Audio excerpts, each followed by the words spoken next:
been 14 years since Linda Ronstadt, once the most highly paid woman in rock and roll, sang her last concert. Born with a throat spun from gold and spirit forged in the desert, Linda dreamt of stages far beyond dusty Tucson streets. Little did she know, her voice would not just grace stages, it would redefine them. In 2013, the world found out why she had been rendered unable to sing, ending a musical career that had left an indelible mark on the classic rock era and earned her 10 Grammy Awards. This is Linda Ronstadt's fight for music, her fight for life. Born on July 15, 1946 and raised in Tucson, Arizona, Linda Ronstadt's early exposure to music was deeply rooted in her Mexican heritage. Her grandfather, a Mexican bandleader, and her father, a singer of Mexican folk songs, laid the cultural foundation that would later influence her diverse musical palette. In the late 60s, Linda Ronstadt burst onto the music scene with her earth-shaking voice and spunky stage presence. Her renditions of iconic songs such as Different Drum, performed with her early group, the Stone Ponies, and You're No Good from the breakthrough album Heart Like a Wheel, contributed significantly to defining the California folk rock sound.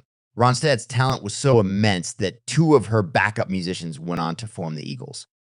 Linda Ronstadt's solo career soared to unprecedented heights in the 70s. Though she's largely recognized as a pioneering female rock and roll star, often referred to as the highest paid woman in rock, reportedly making $12 million in 1978 alone. She also found success as a Latin country and opera singer. The world, captivated by her electrifying voice and genre-defying artistry, heralded her as the queen of rock.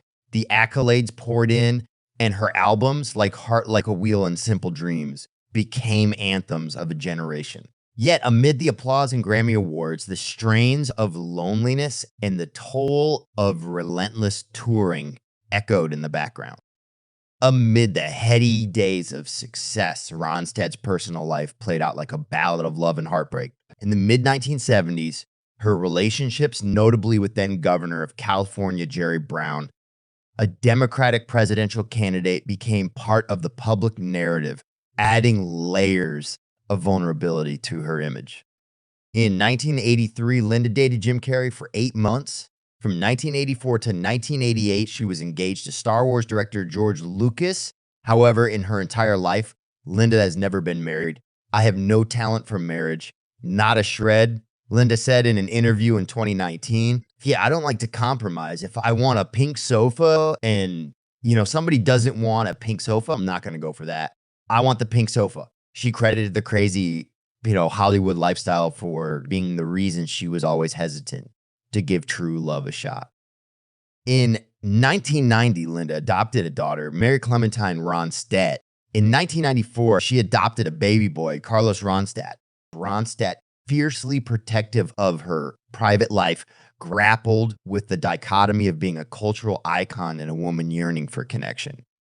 But this did not stop Ronstadt. Genre boundaries. Ronstadt shattered them. Country embraced her with open arms for Don't Cry Now and Blue Bayou. Jazz legends like Nelson Riddle sought her out for collaborations, their smoky jazz merging seamlessly with her crystal clear soprano. Mexican music, steeped in her childhood memories, blossomed in albums like Canciones de Mi Padre, bringing Latin music to mainstream America and earning her a Grammy Award. She graced movie screens and Broadway stages, her versatility as limitless as her talent. The world was Ronstadt's stage, and she owned it with an infectious charm and effortless command. Her 1974 masterstroke, Heart Like a Wheel, marked her transition from folk sweetheart to rock goddess. Songs like the title track and Long time resonated with raw emotion, fueled by Ronstadt's incomparable vocals, capable of scorching rock anthems and cradling ballads with equal grace. But the shadows crept in slowly. In 2000, a persistent hoarseness forced her to confront a devastating truth.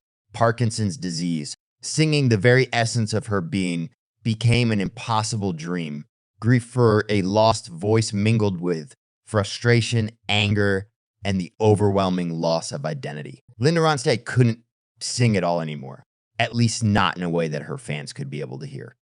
Parkinson's disease was the initial diagnosis. However, she later learned that she actually had a Parkinson's-like disorder called progressive supranuclear palsy. The uncommon condition caused by the deterioration of brain cells that control thinking, movement, and coordination mimics many of the same symptoms of Parkinson's and dementia, and those symptoms worsen over time. To Ronstadt, the disorder took away her ability to sing aloud, leaving her with only the music in her mind.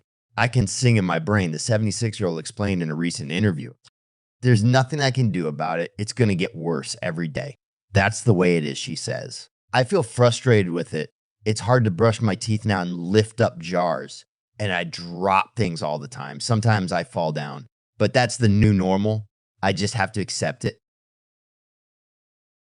But tragedy did not stop Ronstadt. She did not let her growing list of ailments slow her down.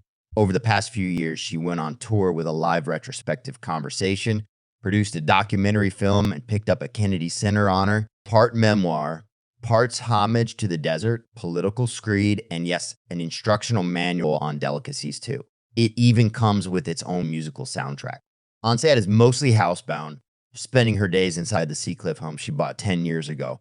Linda Ronstadt's story isn't about succumbing to tragedy. It's about an indomitable spirit, a voice that resonated across genres and generations, and a legacy that refuses to be silenced. It's about defying limitations, finding strength in vulnerability, and leaving the world forever changed by the echo of her song.